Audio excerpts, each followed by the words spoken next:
Je voulais vous partager un dernier cas d'usage sur ici l'évolution des effectifs. Et c'est une astuce aussi en même temps. Donc nous, on veut voir comment évoluent les effectifs chez MyReport. Donc on a une liste de collaborateurs avec une date d'arrivée, là que j'ai simplifié en mettant l'année et mois. Donc A est arrivé en janvier 2020 et je remplis la date de départ à décembre 99 pour qu'elle soit remplie et pour que le lien se fasse correctement. Et donc là, B, il est arrivé en janvier 2020, il est parti en mars 2021, et voilà. Et en face, moi, ce que je veux, c'est que chaque mois, il me donne les effectifs. Et donc A, il est rentré en janvier 2020, mais je veux aussi qu'il soit considéré en février 2020, en mars 2020, jusqu'à la fin 99. Comme ça me permettra de suivre, d'avoir une ligne de temps continue entre mes différents collaborateurs. Et donc, de l'autre côté, j'ai un axe temps qui me donne tous les mois qui existent entre ici, janvier 2020 et décembre 2021. J'ai bridé, encore une fois, l'objectif, brider les quantités de données dans mon chèque sur report. L'astuce pour faire ce qu'on appelle un produit cartésien, c'est-à-dire que pour chaque collaborateur, on est la timeline. C'est-à-dire qu'on a juste l'info dans la source que A est arrivé en janvier et qu'il est pas reparti. Mais maintenant, j'ai aucune info sur le mois de mars 2020, avril 2020, etc. Donc l'objectif, c'est que pour chaque date, ici, pour chaque en mois qui existe, on réplique la donnée sur A. Donc ici, l'objectif final, c'est de dire que en janvier 2020, j'avais A, en février 2020, j'avais A, en mars 2020, j'avais A, etc., jusqu'à décembre 2021. Pour B, on verra que en janvier 2020, il existait, en février 2020 et jusqu'en mars 2021, puisqu'il est parti en mars 2021. Donc pour ça, il faut faire un premier filtre et dire que la date d'arrivée, j'aurais dû mettre arrivée, pardon, arrivée doit être inférieure à la date de l'axe temps et que la date de départ doit être supérieure à l'axe temps en mois. Et pour ça, pour faire ce lien-là, on crée un champ abstrait, virtuel, où on met juste 1. On pourrait mettre A, on pourrait mettre ce que vous voulez, mais en tout cas, il faut que ce soit une seule valeur et qu'elle soit répliquée partout. Donc en fait, MyReport considère que c'est le champ de liaison entre les deux, et pour chaque ligne de la première source, il va répliquer les lignes de la deuxième source, ce qu'on appelle un produit cartésien.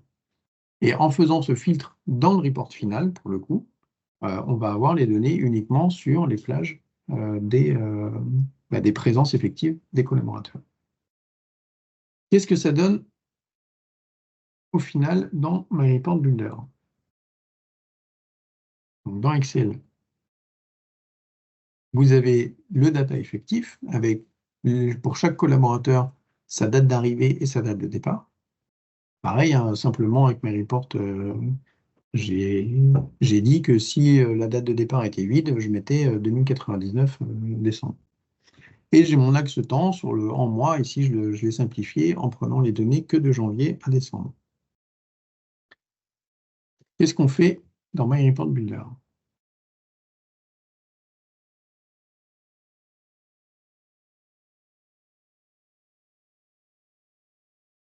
Donc j'ai mon axe temps en mois et je suis venu créer un champ lien avec juste la valeur 1. Okay. Dans mon sous-report collaborateur, j'ai mon collaborateur, sa date d'arrivée et sa date de départ et le champ lien, pareil, avec la valeur 1.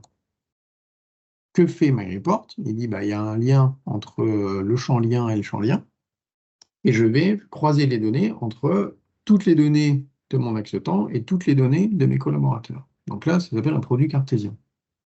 Donc ça veut dire que pour chaque ligne de collaborateur, je vais avoir 24 lignes au final. Donc ce qu'il faut, c'est que j'ai des personnes aussi qui n'étaient pas là dès le 1er janvier 2020 et qui ne sont plus forcément là au 31/12/2021. Donc là, je précise que l'arrivée du collaborateur doit être inférieure à la date de mon axe temps et le départ de mon collaborateur doit être supérieur à la date de mon axe temps. En faisant ça, hop, je vais me mettre ici.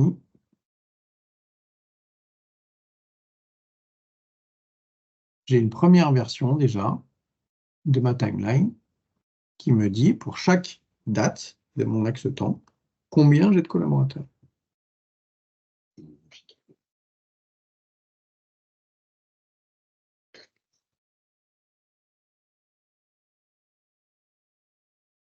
Bon, là, les temps de réponse ne sont pas forcément optimales parce que les données sont dans Excel. Enfin, bref. Encore une fois, chez vous, ça vous permettra de tester et d'éprouver les différents cas d'usage.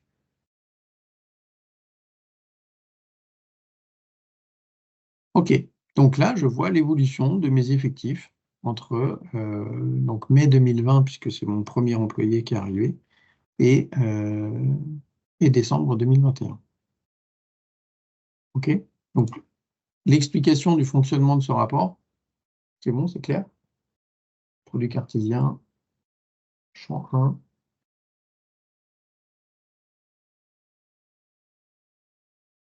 Deuxième, il n'y a pas de réaction, donc j'enchaîne. Hein. Deuxième élément qu'on veut rajouter, c'est savoir quand est-ce qu'ils sont arrivés, quand est-ce qu'ils sont partis. Et donc là, c'est le fameux statut que j'ai rajouté ici. Quand mon année de mon, enfin de mon mois, pardon, de mon axe temps est égal au mois d'arrivée de mon collaborateur, je spécifie qu'il est en statut nouveau. Quand mon année, mon mois, pardon, de mon axe temps est égal au mois de départ de mon collaborateur, je dis qu'il est parti. Quand il est entre les deux, je dis qu'il est collaborateur. Ok, donc je définis dans la timeline de mon collaborateur quand est-ce qu'il arrive et quand est-ce qu'il part. L'intérêt de ça, donc là je vous montre dans le builder comment je l'ai calculé. Donc ici, il est calculé là, je l'ai mis pardon, dans mon report final. Mon statut, je dis, je fais un si successif. Si le mois de mon axe temps est égal à l'arrivée de mon collaborateur, je considère qu'il est nouveau. Si le mois de mon axe temps est égal au départ de mon collaborateur, je considère qu'il est parti. Sinon, c'est qu'il est collaborateur. Il y a un autre cas qui arrive, c'est voilà, on met fin à la période d'essai parce que ça n'a pas matché. Il y a aussi le cas où l'axe temps est égal et à l'arrivée et au départ. Et là, on dit qu'il est nouveau parti en même temps. Voilà. Il est parti dans le même mois. Bon, ce n'est pas le cas dans l'exemple que je vous donne. OK, donc je calcule ce statut. Et en ayant calculé ce statut, ça permet d'arriver au résultat suivant où, en plus du nombre de collaborateurs qu'on a dans le mois, on a aussi quel statut il a. Et donc, on voit la progression du nombre de collaborateurs qu'on fait rentrer et les départs qu'il y a. OK?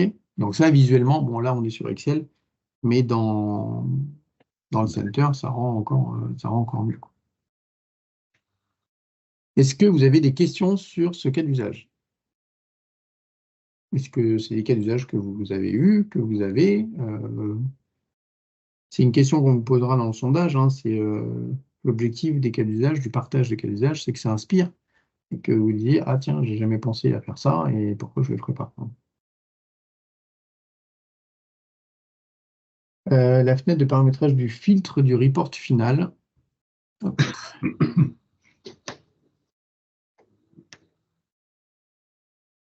Voilà, donc là, ici, j'ai mon mois de mon axe temps qui doit être supérieur à mon mois d'arrivée et le mois de mon axe temps qui doit être supérieur à ma date de départ.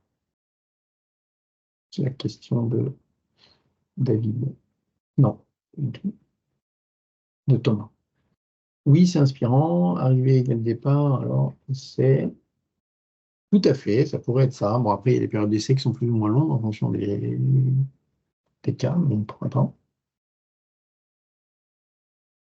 Ok, filtre sur champ, donc, oui, exactement. Ah oui, alors, pour expliquer comment on se fait le filtre. Ici, donc, l'arrivée doit être inférieure. Ici, dans l'onglet champ, vous sélectionnez le en moins de l'axe temps. Voilà, donc c'est un filtre sur champ, tout à fait. Nicolas propose une extension d'usage appliquée sur des clients gagnés ou perdus sur une période de temps par mois, par exemple. Ah, bien évidemment, hein, on le fait aussi sur nos clients. Et ça nous donne un prévisionnel aussi de clients potentiellement qu'on va perdre quand les contrats de renouvellement n'existent plus. Donc on a un abonnement jusqu'à 31/12/2024, mais il n'y a plus de contrat pour renouveler. Pour renouveler. Et donc du coup, on sait qu'en janvier 2025, potentiellement, on va perdre des clients. Et donc ça, visuellement, on voit tout de suite les clients qui n'ont plus de contrat valide à partir de quelle date.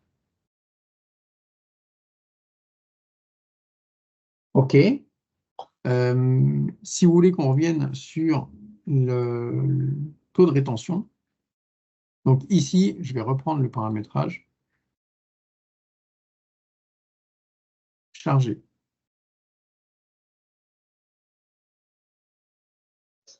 Donc là, on peut vraiment jouer sur les clients gagnés, clients perdus. Ici, je veux identifier les clients que j'ai perdus. Donc là, en l'occurrence, il y en a une vingtaine. Donc j'aimerais afficher la liste des 20 clients que j'ai perdus. Donc là, je vais supprimer tous mes indicateurs là, qui ne vont plus servir. Là, j'ai besoin de plus d'infos. Alors, typiquement, un autre cas de... Ah, mais je ne sais pas si j'aurai l'info, mais je vais avoir l'identifiant en tout cas. Une première information, c'est déjà mon identifiant client. Comment je fais pour avoir mes... Et je ne le veux pas en nombre, je veux la liste, donc je me mets en mode listing. Voilà, je veux la liste de mes clients. Donc, est-ce qu'il y en a qui veulent répondre pour dire, OK, qu'est-ce qu'il faut que je change ici, dans la configuration que vous voyez à l'écran, pour afficher les clients que j'ai perdus?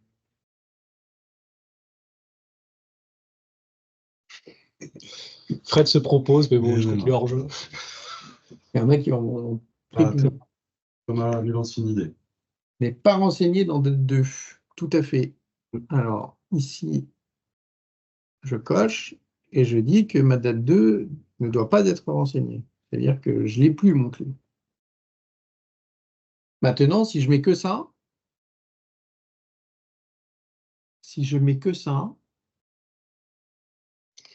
David complète.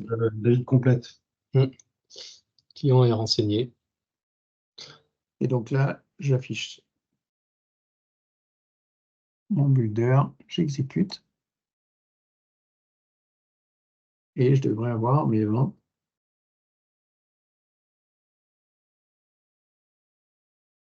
J'ai perdu.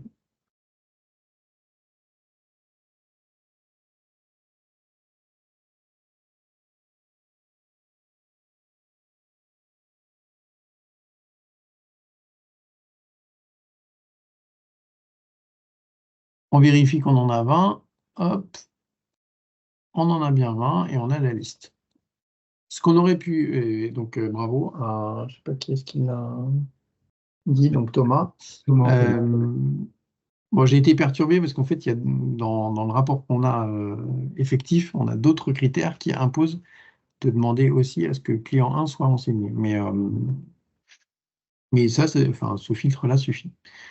Si je voulais compléter avec le nombre enfin, le nom du client ou d'autres informations sur ses dates de début, ses dates de fin, etc. Vous pourriez très bien faire un autre rapport ici, qui s'appelle, enfin, c'est comme ça que ça fonctionne chez nous en l'occurrence, où là on met information. Et là on prend les informations, encore une fois, moi je me mets en mode listing. Je prends le nom du client, les dates de début, les dates de fin, les dates de fin, et on fait un report final. Et donc là, il y a le lien qui se fait sur les identifiants clients de tous les rapports. Et en l'occurrence, pourquoi il ne l'a pas fait sur information, je ne sais pas.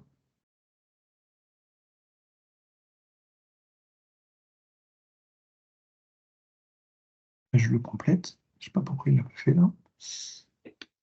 Et ici, je viens préciser aussi que le client doit exister dans ma date 1.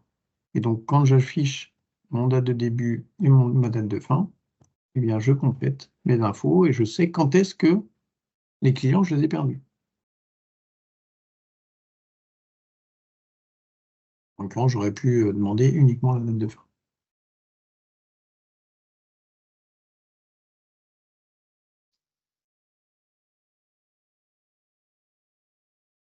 Voilà, et donc pour chaque client, j'aurais pu demander le max de date de fin. Donc lui, je l'ai perdu en mai 2022.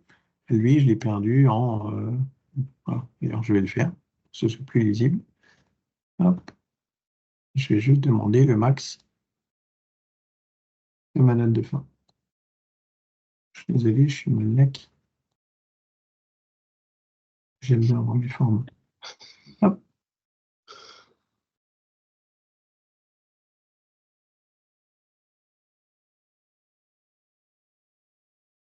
Bon, le partage sur Teams ralentit un peu les exécutions, mais...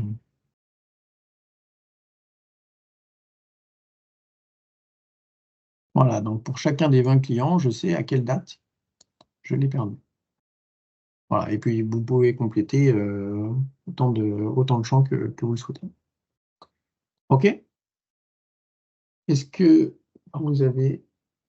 Il y a une petite question qui a été posée au tout début, et c'est peut-être le moment de revenir dessus, parce que tu as fait pas mal d'exemples avec du multi-report, et cette question, je pense que c'est important quand même de l'évoquer. En termes de perf, entre du multi-report et du data, qu'est-ce qui est mieux? De toute façon, ce qui est le mieux, c'est My Report Data. On l'a dit tout à l'heure. En termes de... Maintenant, il y a des cas d'usage, et typiquement, on l'a vu sur la catégorisation, on ne peut pas le préparer dans le data.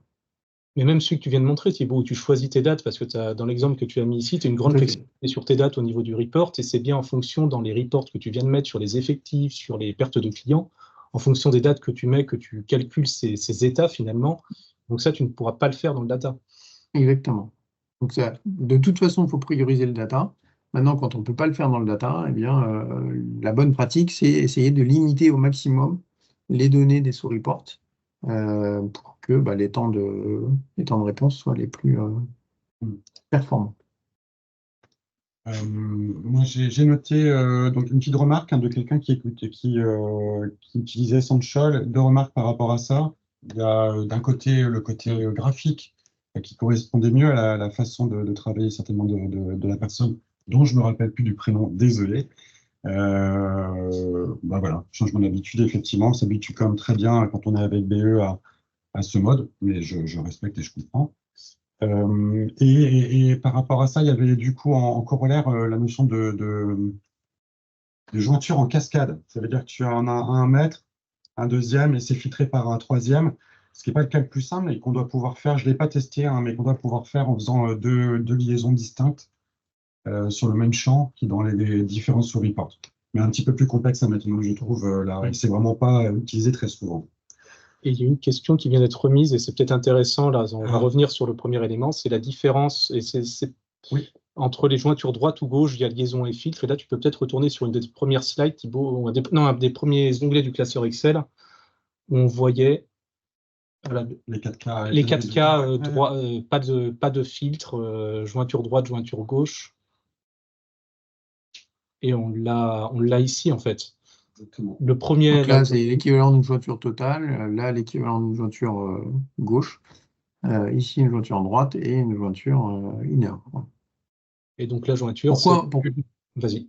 Pourquoi on a eu effectivement ce changement entre Essential et BE, hein, c'est pour adresser davantage les métiers qui n'ont pas forcément ces notions de jointure gauche, jointure droite, de jointure tout simplement, où ils ont des données d'un côté et des données de l'autre et ils veulent mixer les deux. Hein. Donc on fait fi de cette notion de jointure pour que les utilisateurs métiers se sentent plus à l'aise avec un jeu de données où ils n'ont plus qu'à filtrer, plutôt que de dire c'est gauche ou droite. Voilà, c'est un parti pris hein, qui a été fait. Forcément, quand on a les habitudes qui ont été prises sur Essential, c'est un changement auquel il faut s'habituer.